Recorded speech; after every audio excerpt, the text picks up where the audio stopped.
having a wonderful time. You mean a lot to me, and I'm glad that you're having a blast. I am so out of breath.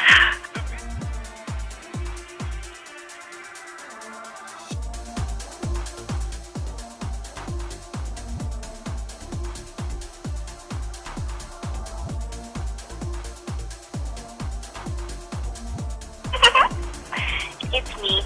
I miss your face. I was just calling to say hi.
and children. And if you choose not to make a statement, but your designee, Ms. Powers, chooses to, she can do so as well. How would you like to proceed today?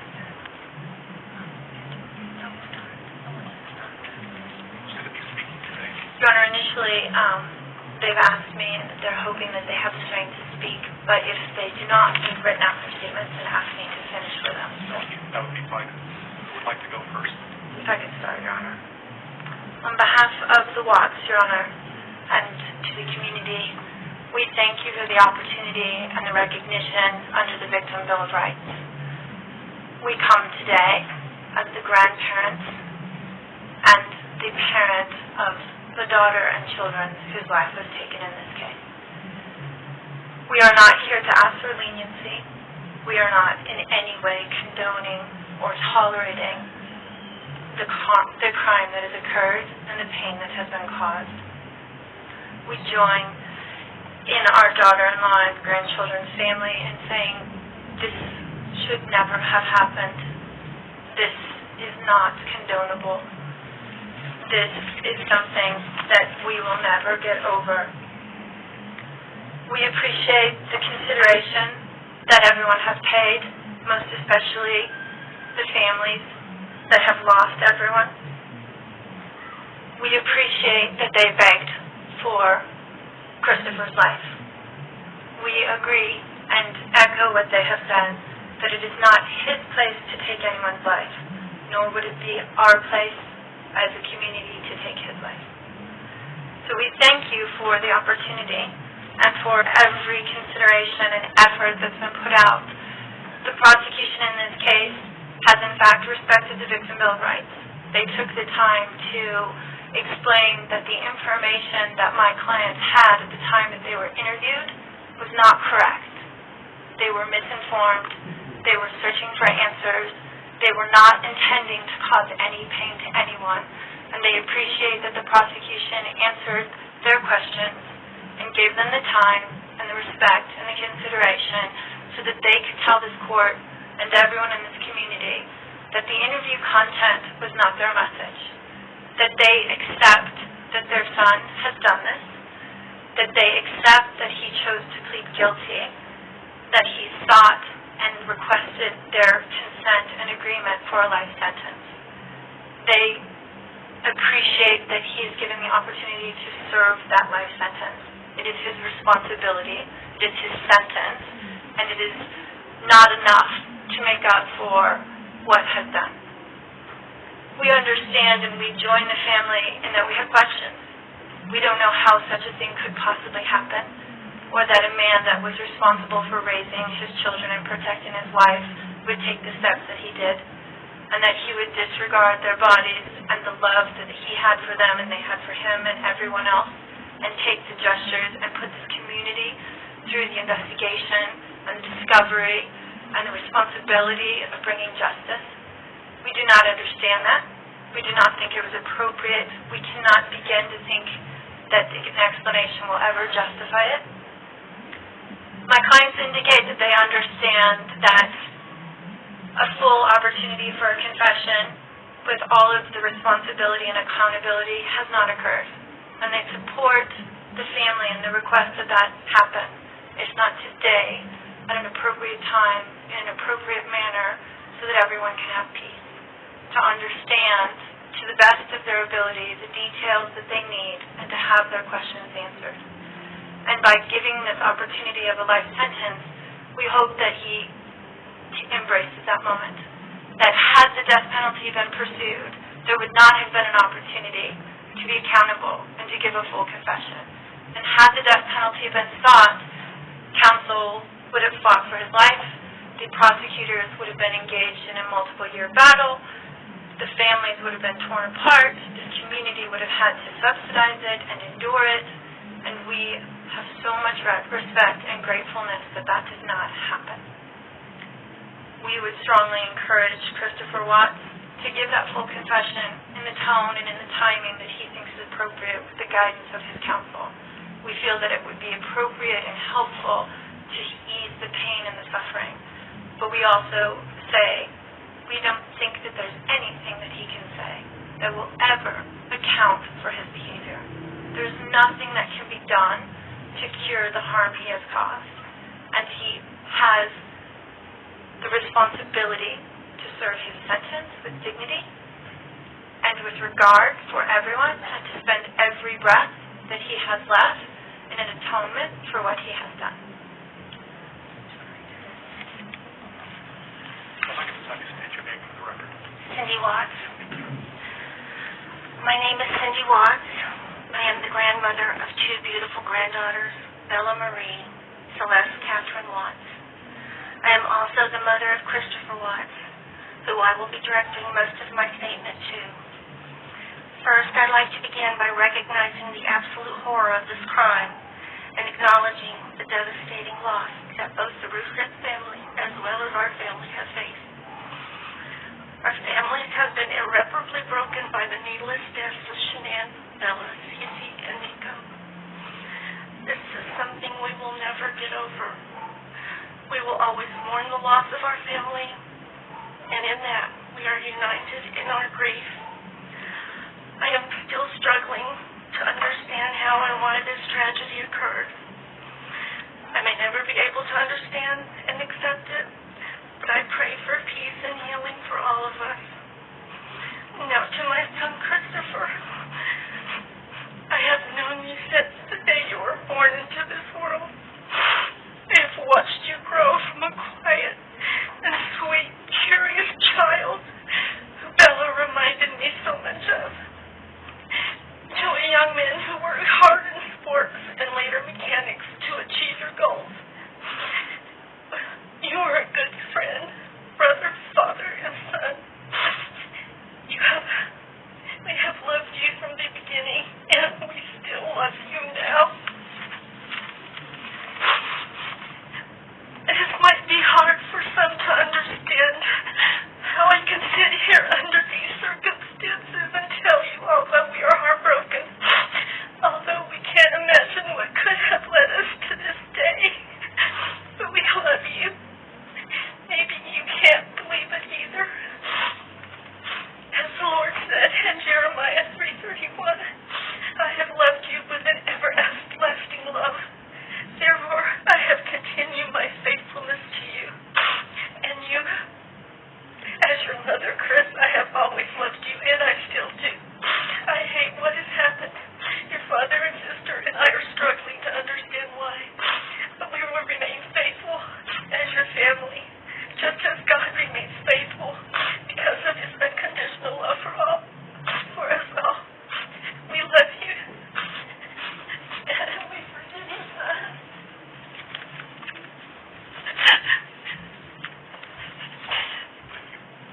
Just if I could read Mr. Watts' statement. My name is Ronnie Watts, and I am the grandfather of Bella, Celeste, Nico Watts, and I am the father of Shannon. I am the father of Christopher Watts as well. And one of the most important things I've done in my life is to raise my children and to watch as they started their own families. I spent many years coaching Little League and talking to my son, taking him to the races, and sharing my love and knowledge of cars with him. He was just as involved as his girls. I believe he loves his girls. I know he does. This tragedy has impacted my family in so many ways. Beyond losing my precious grandchildren, our beloved daughter-in-law, we are forced to question everything. We still don't have all the answers, and I hope one day, Christopher, you can help us. Chris, I want to talk to you as a father and son. You are here today accepting responsibility, but I want to tell you this now. I love you. Nothing will ever change that. And I want you to find peace. And today is your first step. The Bible says if we confess our sins, God is faithful and just and will forgive us. Chris, I forgive you, and your sister forgives you, and we will never abandon you, and we love you. Dad. Just thank you for the opportunity to address the court. loves life. They love being around people who love them. They always had good times. This is the first time they went to the beach this year, and they loved it. But God only knows what happened that night. Life will never be the same without Shannon, Elak, and Celeste, and Nico. Had all their lives to live, they were taken by a heartless one. This is the heartless one, the evil monster, who dare you take the lives of my daughters Shannon, Bella, Celeste, and Nico. I trusted you to take care of them, not kill them. And they also trusted you. The heartless monster, and then you take them out like trash. You disgust me. They were loving and caring people. You may have taken their bodies from me, but you will never take the love they had for me.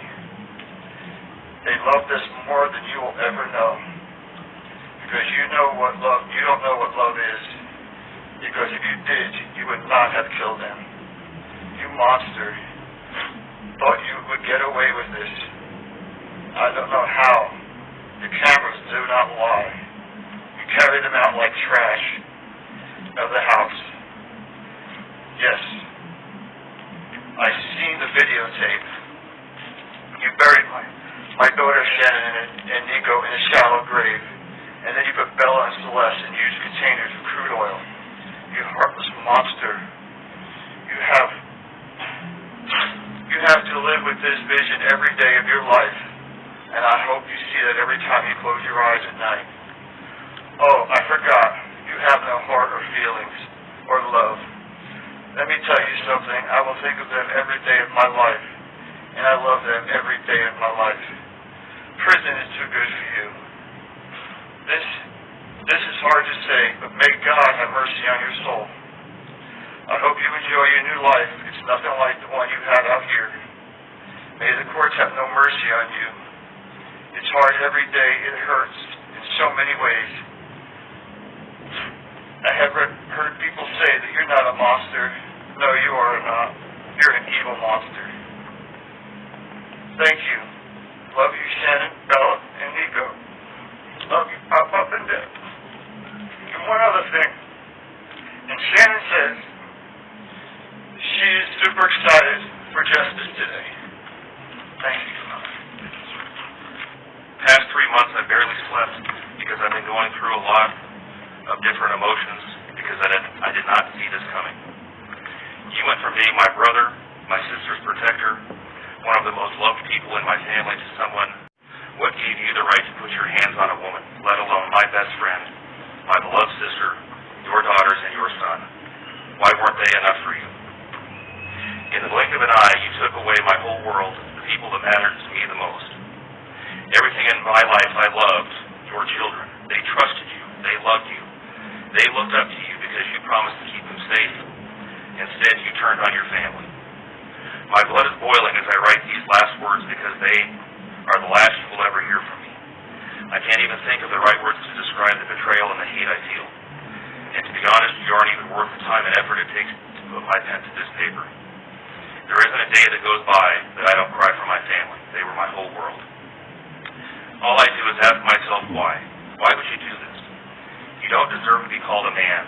What kind of person slaughters the people that love them the most? Did you really think you would get away with this? Did you really think that this was your best option, to throw away your family like they were garbage?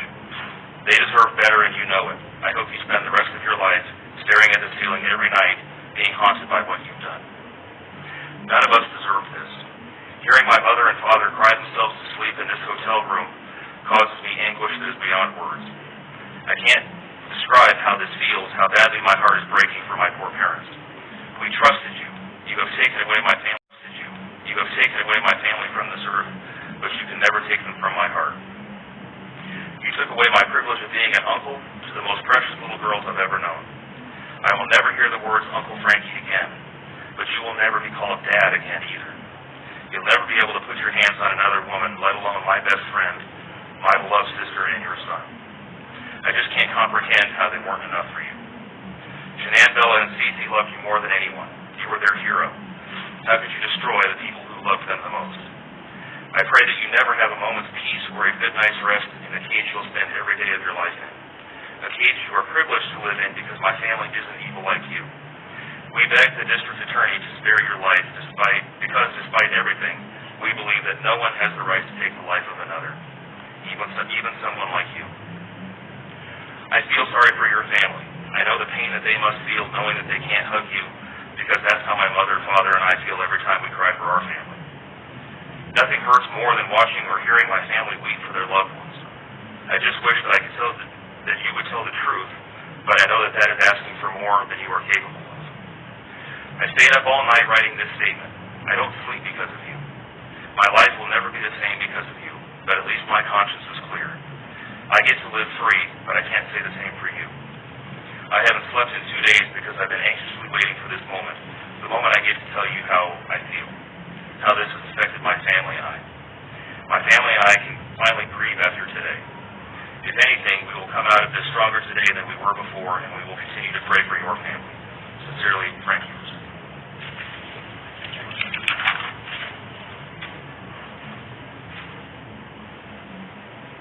I wanted to say thank you for this moment. I want to take a moment to thank everyone who has prayed for our beloved family, who has sent gifts, cards to us from all over the world. I know God will put the evil people where they need to be. I also want to take the time to thank the town of Frederick, FBI, the DA's office, the CBI, for exceptional work. We thank Nicole Atkinson, Shannon's neighbor, Nathan, and his family. To me, they're our heroes. They really are. God bless. God makes no mistakes on who He puts in your life. Marriage is about love, trust, and friendship and unity. We married for sickness and health, to death do us part. Our daughter Shannon loved you with all of her heart. Your children loved you to the moon and back. Shannon's family was her world. Shannon put a crown on your head. But unfortunately, the day that you took their life, God removed that crown. We loved you like a son. We trusted you. Your faithful wife trusted you.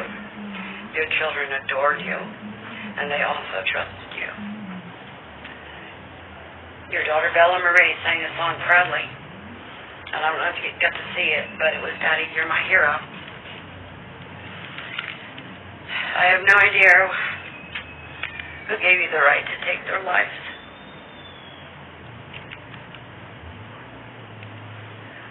But I know God and His mighty angels were there at that moment to bring them home to paradise. God gives us free will. So not only did you take the family for your family at for, you took your own life. I want the world to know that our daughter and her children were so loved by us. They will always be protected by God and His mighty angels. I didn't want death for you because that's not my right. Your life is between you and God now, and I pray that He has mercy for you. From Shannon's mother, Bella Marie, Celeste Catherine, and Nico Lee, Nana. Thank you, Your Honor.